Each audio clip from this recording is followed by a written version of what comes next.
안녕하세요. 저는 고객 서비스 부문을 섬기고 있는 정현화라고 합니다.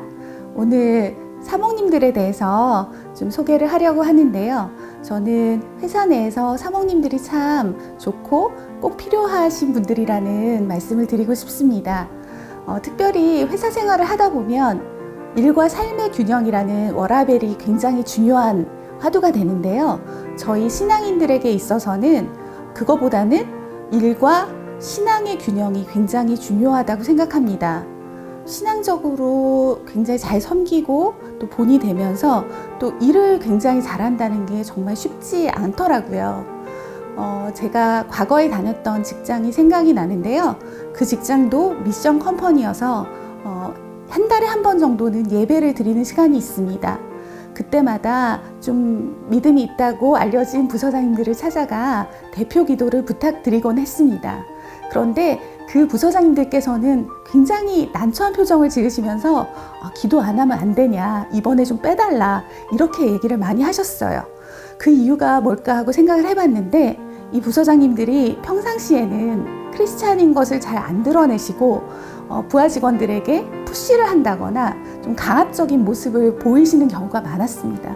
그래서 나중에 내가 대표 기도를 하고 나면 크리스찬인 게 다 밝혀질 텐데 내가 이렇게 다음에 강하게 푸시를 못하는 거 아니야?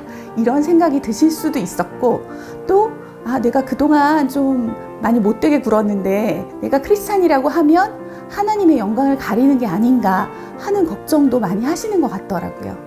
그래서 정말 신앙인들은 교회가 아닌 이런 직장 속에서 삶의 모습이 그대로 노출이 되는데, 그때 어떠한 삶을 살아야 될지 참 고민이 많습니다. 그럴 때마다 옆에 든든하신 사모님들이 계셔서 성경적으로 지혜롭게 어떤 문제들을 해결해 나가기 위한 그런 팁들을 많이 얻곤 합니다. 굉장히 의지가 많이 되는데요. 저희가 그 동료 중에서 전도를 하고 싶은 경우가 있습니다. 그리고 신앙적으로 좀 교회로 인도하고 싶은 경우가 있는데 어떻게 해야 될지 모르는 경우가 많습니다. 그런데 그때마다 또 목사님들한테 조언을 구하면 사모님들께서 이제 간단하게 1:1 제자 양육을 인도해 주시기도 하고 근처에 아는 교회로 좀 연결해 주시는 경우가 있습니다. 또 리더를 하다 보면 참 외로운 경우가 많습니다. 컨설팅을 받고 싶고 또 상담을 하고 싶은데 리더의 자리에 있다 보면 누구에게 또 상담을 해야 될지 모르는 경우가 있는데, 회사 내에서 또 상담 업무를 하거나 또 클레임 같은 어려운 사건을 맞았을 때 참 괴로운 경우가 있는데요.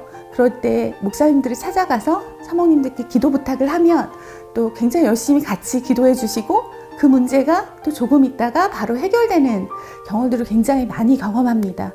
그때마다 많이 의지가 되고요. 또 신앙적으로 또 회사의 문제지만 그 어려움들을 같이 고민 상담하면서 같이 기도하면서 해결할 수 있어서 참 든든하고 감사합니다. 이 시간을 빌어서 사모님들께 감사하다고 말씀 전해드리고 싶습니다. 감사합니다.